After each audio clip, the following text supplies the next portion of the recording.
வணக்கம். பரபரப்பு மீடியா செய்திகளுக்காக நான் நிரோஷன்.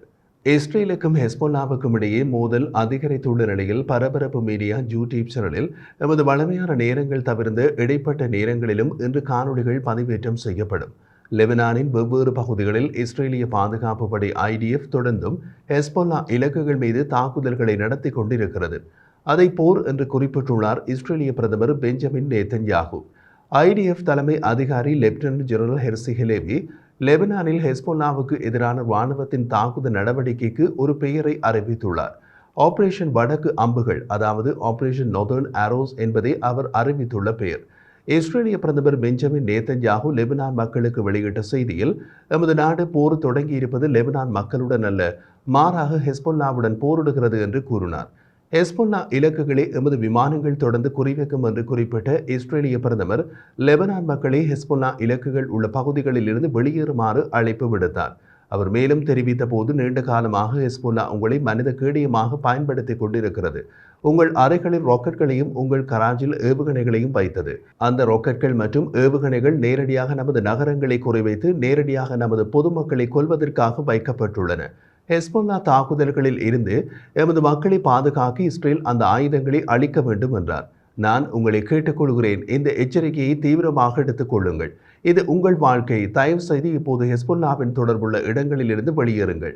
எங்கள் செயல்பாடு முடிந்ததும் நீங்கள் பாதுகாப்பாக உங்கள் வீடுகளுக்கு திரும்பலாம் என்று நேதன்யாகு கூறினார். லெபனானில் பெக்கா பள்ளத்தாக்கில் உள்ள ஹெஸ்பொல்லா இலக்குகளை இஸ்ரேல் விரைவில் தாக்கும் என்று இஸ்ரேலிய இராணுவ தலைமை செய்தி தொடர்பாளர் டேனியல் ஹகாரி அறிவித்தார். ராக்கெட்கள் மற்றும் ஆயுதங்கள் சேமித்து வைக்கப்பட்டுள்ள வீடுகளுக்குள் அல்லது அருகிலுள்ள கிராமங்களில் வசிப்பவர்களை உடனடியாக வெளியேறுமாறு அவர் மீண்டும் கேட்டுக்கொண்டார்.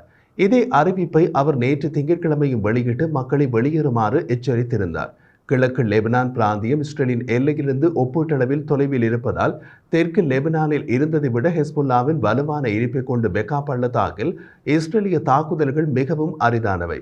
பெக்கா பள்ளத்தாக்கில் ஹெஸ்பொல்லாவால் மறைத்து வைக்கப்பட்டுள்ள ஆயுதங்களை கண்டறிய இஸ்ரேலிய இராணுவம் தற்போது விமான மற்றும் உளவுத்துறையை பயன்படுத்துகிறது என்று ஹகாரி கூறினார்.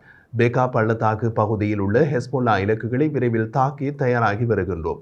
பெக்கா பள்ளத்தாக்கில் உள்ள ராக்கெட்கள் மற்றும் ஆயுதங்கள் சேமித்து வைக்கப்பட்டுள்ள வீடுகளுக்குள் அல்லது அருகாமையில் இருக்கும் கிராமங்களில் வசிக்கும் லெபனான் குடியிருப்பாளர்களை உடனடியாக அங்கிருந்து வெளியேறுமாறு இஸ்ரேலிய பாதுகாப்பு படை IDF அரபு மொழியில் ஒரு எச்சரிக்கையை வெளியிட்டது. நீங்கள் ஹெஸ்பொல்லா ஆயுதங்களை கொண்ட வீட்டுக்கு உள்ளே அல்லது அருகில் இருந்தால் நீங்கள் அதை விட்டு 2 மணி நேரத்திற்குள் அதிலிருந்து 1000 மீட்டருக்கு குறையாத தூரத்திற்கு வெளியேற வேண்டும். கிராமத்துக்கு வெளியே அல்லது உங்களுக்கு அருகிலுள்ள மத்திய பள்ளிக்கு செல்லுங்கள். மறு அறிவிப்பு வரும் வரை அங்கேயே இருங்கள். அறிவிப்பு வருவதற்கு முன் திரும்ப வேண்டாம் என்கின்றது அந்த எச்சரிக்கை. எச்சரிக்கையுடன் இணைக்கப்பட்ட வரைபடம் பெக்கா பள்ளத்தாக்கு நகரங்களான ஹெர்மல், ஆர்சல், பால்பெக், யமுனே, நபிசிட் மற்றும் ஹஃபர்யபாத் ஆகிய நகரங்களில் வசிப்பவர்கள் அனைவரையும் வெளியேறும்படி கேட்டுக்கொள்கிறது. நேற்று திங்கட்கிழமை 1300க்கும் மேற்பட்ட ஹெஸ்பொல்லா இலக்குகளை IDF தாக்கியதாக ஹகாரி கூறினார். அதை அவர் விரிவான செயல்திறன் மிக்க விமான தாக்குதல்கள் என்று விவரித்தார். ஹகாரி லெபனான் கிராமமான ஜபல் அல் பதாம் மீது இஸ்ரேலிய விமான தாக்குதல் நடத்திய போது படமாக்கப்பட்ட காணொளியை காட்டினார். அது பற்றி விளக்கம் கொடுத்த அவர், நீங்கள் இப்போது பார்க்கும் காட்சிகள் தெற்கு லெபனானில் படமாக்கப்பட்டது. வீடுகளுக்குள் வெடிக்கும் ஹெஸ்பொல்லா ஆயுதங்களின் வெடிப்புகளை காணொளியில் தெளிவாக பார்க்கலாம். இது பொதுமக்கள் கட்டடங்களில் ஆயுதங்களை ஹெஸ்பொல்லா சேமித்து வைத்திருப்பதை காட்டுகிறது. ஹெஸ்பொல்லா ஆயுதங்களை வைத்திருக்கும் அனைத்து களஞ்சியசாலைகளையும் IDF குறிவைத்து வருவதாக அவர் கூறினார். லெபனானில் தொலைத்தொடர்பு நிறுவனம் ஒரிகோ கடந்த 24 மணி நேரத்தில் 80,000 தானியங்கி அழைப்புகள் அவற்றின் உண்மையான இருப்பிடத்தை மறைக்கும் எண்களில் இருந்து தமது வாடிக்கையாளர்களுக்கு சென்றதை கண்டறிந்ததாக கூறியது. அரபு மொழியில் இருந்து அந்த தானியங்கி அழைப்புகள் மக்கள் தங்கள் வீடுகளை காலி செய்யும்படி வலியுறுத்தியது. ஒரிகோவின் செயல் இயக்குனர் இமான் கிரீடியே லெபனானில் நாடு முழுவதும் அழைப்புகள் சென்றதாக கூறினார். அழைப்புகளை பெற்றவர்கள் கிட்டத்தட்ட லெபனானின் அனைத்து பகுதிகளிலும் உள்ளார்கள். அவர்களில் பெரும்பாலானோர் நாட்டில் தெற்கு பகுதியில் இருந்தனர். இருப்பினும் பல அழைப்புகள் வடக்கு மற்றும் பெக்கா பள்ளத்தாக்கிலும் அதேபோல் பெய்ரூட்டிலும் பெறப்பட்டன என்று கிரீடியே கூறினார். முன்னதாக திங்கட்கிழமை பெய்ரூட் மற்றும் பிற பிராந்தியங்களில் உள்ள லெபனான் பொதுமக்கள் உடனடியாக வெளியேறுமாறு அழைப்பு விடுக்கும் குறுஞ்செய்திகளை பெற்றதாக தேசிய செய்தி நிறுவனமான NNA தெரிவித்தது. ஹெஸ்பொல்லா இலக்குகள் மீது இஸ்ரேல் தனது விமான தாக்குதலை தீவிரப்படுத்தியதால் லெபனான் முழுவதும் உள்ள பள்ளிகள் மற்றும் பல்கலைக்கழகங்களில் உள்ள அனைத்து வகுப்புகளையும் இடைநிறுத்த உத்தரவிட்டுள்ளதாக லெபனான் அரசாங்கம் கூறியது. அரசாங்கம் ஆரம்பத்தில் ஒரு சில பிராந்தியங்களில் மட்டும் தனியார் மற்றும் பொதுக்கல்வி நிறுவனங்களில் வகுப்புகளை நடத்தியது.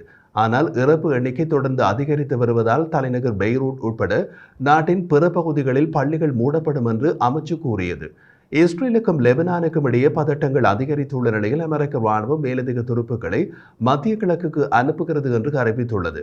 பென்டகோன் செய்தி தொடர்பாளர் பேட் ரைடர், மத்திய கிழக்கில் அதிகரித்துள்ள பதட்டங்களின் காரணத்தினால் மிகுந்த எச்சரிக்கையுடன் அந்த பகுதியில் ஏற்கனவே இருக்கும் நமது படைகளை அதிகரிக்க கூடுதல் அமெரிக்க ராணுவ துருப்புக்களை அனுப்புகிறோம். செயல்பாட்டு பாதுகாப்பு காரணங்களுக்காக நான் மேலதிக தகவல்களை தெரிவிக்கப் போவதில்லை என்று கூறினார். ரைடர் எத்தனை துருப்புக்கள் அனுப்பப்பட்டனர், அவர்கள் எங்கு அனுப்பப்பட்டனர், எந்த கிளையை சேர்ந்தவர்கள் என்று கூற மறுத்துவிட்டார். அமெரிக்கா ஏற்கனவே இந்த பகுதியில் 40,000 துருப்புக்களை வைத்திருக்கிறது. விமானம் தாங்கி கப்பல் தாக்குதல் குழு மற்றும் போர் விமானங்கள் உட்பட பல சாதனங்களை கிழக்கு மத்தியதரை கடல் மற்றும் செங்கடலில் நிலைநிறுத்தியுள்ளது என்றும் ரைடர் கூறினார். அவர் மேலும் தெரிவித்த போது, லெபனானில் ஏற்பட்டுள்ள இஸ்ரேலின் தாக்குதல் விரிவாக்கத்தை கருத்தில் கொண்டு நான் எடுத்துக்காட்டியது போல் ஒரு பெரிய அளவிலான பிராந்திய போருக்கான சாத்தியம் உள்ளது. நாங்கள் இன்னமும் பிராந்திய போருக்குள் செல்லவில்லை என்று நான் நினைக்கின்றேன். ஆனால் இது ஒரு ஆபத்தான சூழ்நிலை என்று ரைடர் கூறினார். அமெரிக்க பாதுகாப்பு செயலாளர் லாய்ட் ஆஸ்டின் வார இறுதியில் பாதுகாப்பு அமைச்சர் ஜோவ் கேலண்டுடன் மீண்டும் அழைப்புகளை மேற்கொண்டார். அவர் போர் நிறுத்தம் மற்றும் பிராந்தியத்தில் பதட்டங்களை குறைக்க அழுத்தம் கொடுத்தார் என்றும் ரைடர் கூறினார். ஜோ பைடன் நிர்வாகம் இஸ்ரேல் ஹெஸ்போல்லா எல்லை நெருக்கடியை ராஜதந்திரத்தின் மூலம் தீர்க்க வேண்டும் என்று பலமுறை அழைப்பு விடுத்துள்ளது. பெருகி வரும் மோதல் காரணமாக லெபனானை விட்டு வெளியேறுமாறு அமெரிக்கர்களை வெளியுறவுத்துறை சனிக்கிழமை எச்சரித்ததை அடுத்து அமெரிக்க பொதுமக்களை வெளியேற்றுவதற்கு கூடுதல் படைகள் அனுப்பப்படுமா என்ற கேள்விக்கும் பதில் கூற செய்தி தொடர்பாளர் மறுத்துவிட்டார். மத்திய கிழக்கில் அமெரிக்க இருப்பு இஸ்ரேலை பாதுகாக்கவும் அமெரிக்கா மற்றும் அதனோடு இணைந்த நாடுகளின் துருப்புக்கள் மற்றும் இராணுவ சொத்துக்களை பாதுகாக்கவும் வடிவமைக்கப்பட்டுள்ளது.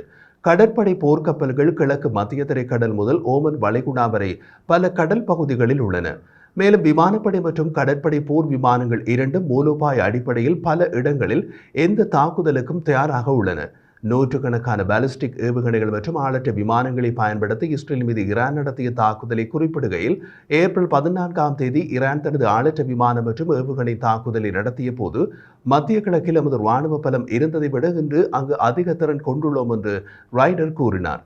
இஸ்ரேல் மற்றும் அமெரிக்கா உட்பட நட்பு நாடுகளின் இலக்குகள் மீது எதிர் சக்திகள் அனைத்தும் ஒன்றிணைந்து தாக்குதல் நடத்தினால் தற்காப்பு தாக்குதல் நடத்துவதற்கு நமது படைபலம் மத்திய கிழக்கு பிராந்தியத்தில் அதிகரிக்கப்படுவது அவசியம் என்றார்.